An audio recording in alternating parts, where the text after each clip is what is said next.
अस्सलाम वालेकुम गाइस, आप देख रहे हैं मेरा चैनल पी के लैब स्टडी। कल का हमारा टॉपिक था वैक्यूटेनर्स, जिसमें कि हमने वैक्यूटेनर्स और उसकी ट्यूब्स के बारे में पढ़ा था। उम्मीद है कि आपको समझ में आया होगा। आज का हमारा चैनल जो टॉपिक है वो है एनीमिया। आज हम एनीमिया के बारे में पढ़ेंगे कि एनीमिया क्यों होता है, what are the causes of anaemia, what is the morphology and what is the sign and symptoms of anaemia.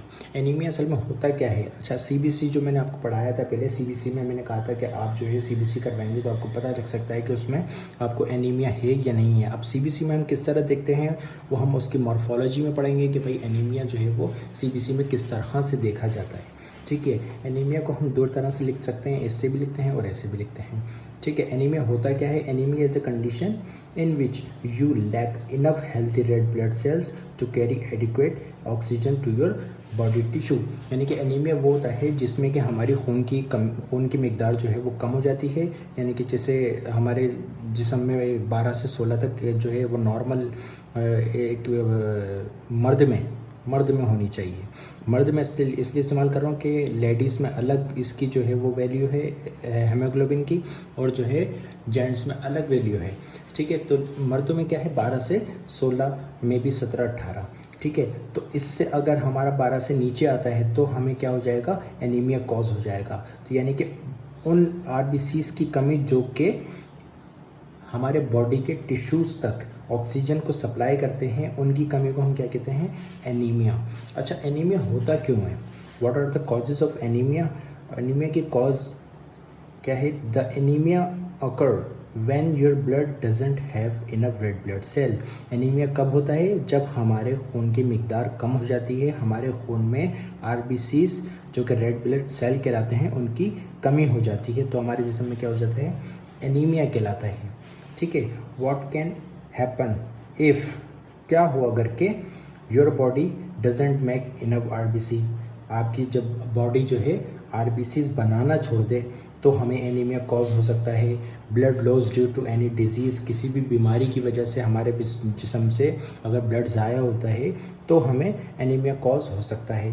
ठीक है, your body destroy red blood sales, यानी कि हमारा इम्यून सिस्टम हमारे ही जिस्म के ख़िलाफ़ अगर जो है वो काम करना शुरू कर दे, हमारे ही आरबीसीज को डिस्ट्रॉय करना शुरू कर दे, तो भी एनीमिया हो सकता है। अच्छा, कुछ बीमारी ऐसी होती है जिसमें इम्यून सिस्टम जो है वो रिवर्स हो जाता है, यानी कि हमारे ही आरबीसीज को, हमारे ही डिफेंस मैकेनिज्म को कत्ल करना शुरू कर देता है। वो भी हम पढ़ेंगे कि वो कौन सी बीमारी होती हैं।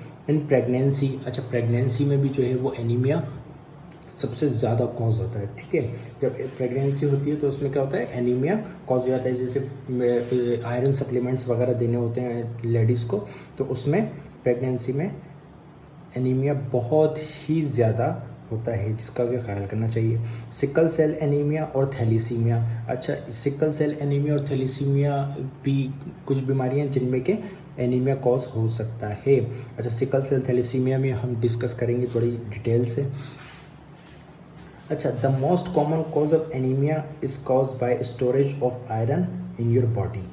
क्या कह रहा है कि most common cause of anaemia जो होती है वो क्या होती है, स्टोरेज ऑफ आयरन, यानी कि जो हमारे जिस्म में आयरन स्टोर हो रहा है अगर वो स्टोर होना बंद हो जाए तो वो क्या कॉज कर देता है, एनीमिया कॉज कर देता है, which is called iron deficiency anaemia, जो कि क्या कहलाता है, आयरन डेफिशिएंसी एनीमिया। अच्छा, इसके बाद हम डायरेक्टली आयरन डेफिशिएंसी एनीमिया की तरफ जाएंगे कि आयरन डेफिशिएंसी एनीमिया होता क्या है। ठीक है, अच्छा इसके साइन एंड सिम्टम्स क्या होते हैं। जब हमारे जिस्म में एनीमिया कॉज हो जाता है, हमारे जिस्म में ब्लड की कमी हो जाती है, तो हमारे उसके साइन एंड सिम्टम्स क्या होते हैं, हमें वीकनेस हो जाती है। ठीक है, वीकनेस यानी कि हमारे जो है हाथ पाँव में चलने में थकावट वगैरह, ये वो पेल स्किन हो जाना, यानी कि सफ़ेद हो जाती है स्किन ना, जैसे रेड होती है ना, ग्लो नहीं कर रही होती हमारी स्किन, तो पेल स्किन हो जाती है। शॉर्टनेस ऑफ ब्रीथ, यानी कि हमारी सांस उखड़ना, सांस कम आना, तो इसमें शॉर्टनेस ऑफ ब्रीथ हो जाती है एनीमिया की कंडीशन में। चेस्ट पेन भी होता है। ठीक है, हेडेक हो जाता है, सर में दर्द हो जाना, डिजीनेस यानी कि थकावट हो जाना, सुस्ती आना, कोल्ड हैंड एंड फीट, अच्छा हाथ पांव ठंडे हो जाते हैं। ठीक है, एनीमिया की सूरत में क्या होता है, हमारे हाथ पांव ठंडे हो जाते हैं। इसके अलावा फटीग हो जाना, बहुत ज़्यादा थकावट होना। ठीक है, टायर्डनेस होना, थकावट होना, तो ये क्या कहलाती है, एनीमिया की कंडीशंस कहलाती हैं। एनीमिया में हमें ये सब हो सकता है। अच्छा, इसकी मॉर्फोलॉजी की बात करें तो हमारे क्या कहते हैं कि morphologically anaemia can be of 3 type. अच्छा, मॉर्फोलॉजिकली एनीमिया कितने टाइप का होता है? 3 टाइप्स का होता है। जैसे मैंने आपको सीबीसी पढ़ाया था ना, तो उसमें मैंने आपको पढ़ाया था ये एमसीवी पढ़ाया था ना, ठीक है। एमसीवी का आपको पता होना चाहिए, मीन कार्पस्क्यूलर सेल वॉल्यूम, जो एमसीवी क्या होता है, मीन कार्पस्क्यूलर वॉल्यूम। अच्छा, इसकी मॉर्फोलॉजिकली 3 टाइप हैं, ठीक है। अब क्या होता है कि एमसीवी अगर हमारे जिस्म में लोअर देन 78 हो जाता है। अच्छा, एमसीवी की नॉर्मल वैल्यू कितनी होती है? 78 to 96, ठीक है। अगर लोअर देन 78 हो जाता है हमारे जिस्म में, यानी कि 60, 50, 40 कुछ भी इतना अगर हो जाता है, तो हमारे जिस्म में क्या कॉज हो जाता है? माइक्रोसाइटिक, ठीक है।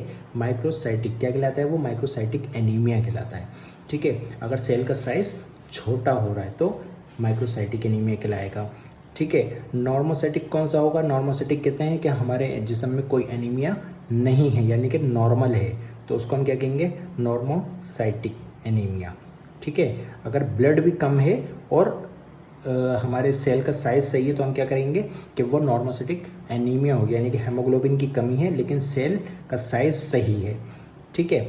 अच्छा, इसकी वैल्यू क्या होती है? 78 to 96, 78 और 96 के बीच में होगा तो वो नॉर्मोसाइटिक कहलाएगा। अच्छा, मैक्रोसाइटिक क्या कहलाता है? यानी कि मैक्रो माने बड़ा, माइक्रो माने छोटा। मैक्रोसाइटिक होगा तो यानी कि 96 से अगर हाई चले आता है, 100 हो जाता है, 110 हो जाता है, 105 हो जाता है, 102 हो जाता है, तो क्या होगा? मैक्रोसाइटिक एनीमिया कहलाएगा, यानी कि सेल का साइज बड़ा हो गया, ठीक है। उसको क्या कहेंगे हम? Macrocytic anaemia. 3 टाइप्स हैं एनीमिया क्योंकि, और जो कि MCV shows the type of anaemia, यानी कि एमसीवी को ध्यान में रखते हुए हम 3 एनीमिया डिफाइन कर सकते हैं। एनीमिया की वैसे 400 से ज़्यादा जो है वो टाइप्स हैं, जो कि जिनकी वजह से एनीमिया हो सकता है और जिन टाइप की एनीमियाज होते हैं। अच्छा, MCV shows the type of anaemia क्यों कहा कि MCV shows the type of anaemia? क्योंकि इसके कम होने से, नॉर्मल होने से और ज़्यादा होने से। तो एमसीवी की जब हम वैल्यू देखते हैं सीबीसी में, तो हमें पता चल जाता है कि हमें कौन सा एनीमिया है, माइक्रो, मैक्रो या नॉर्मो, ठीक है। अब क्या कह रहा है कि common type of high MCV, क्या कह रहा है? Common type of high MCV is megaloblastic anaemia.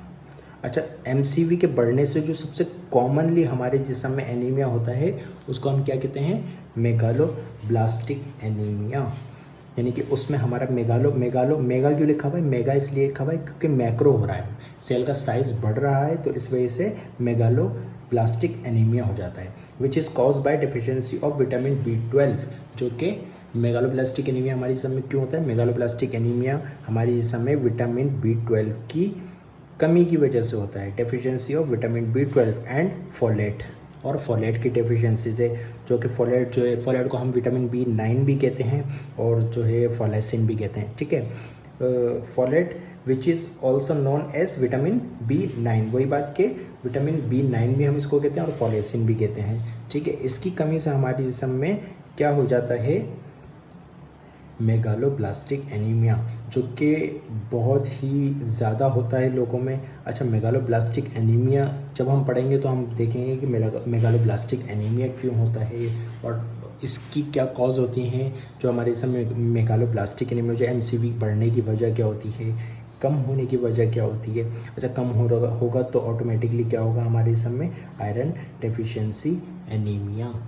तो कल का हमारा टॉपिक इंशाल्लाह होगा आयरन डेफिशिएंसी एनीमिया। पहले हम पिछला वाला क्लियर करेंगे कि आयरन डेफिशिएंसी एनीमिया क्या होता है, उसके बाद हम जाएंगे मेगालोब्लास्टिक एनीमिया की तरफ इंशाल्लाह। आज का जो है वो सेशन यहीं तक ख़त्म करते हैं, इंशाल्लाह फिर मिलेंगे कल। जब तक के लिए दीजिए इजाज़त। अल्लाह हाफिज़ एंड फ़ी अमानिल्लाह।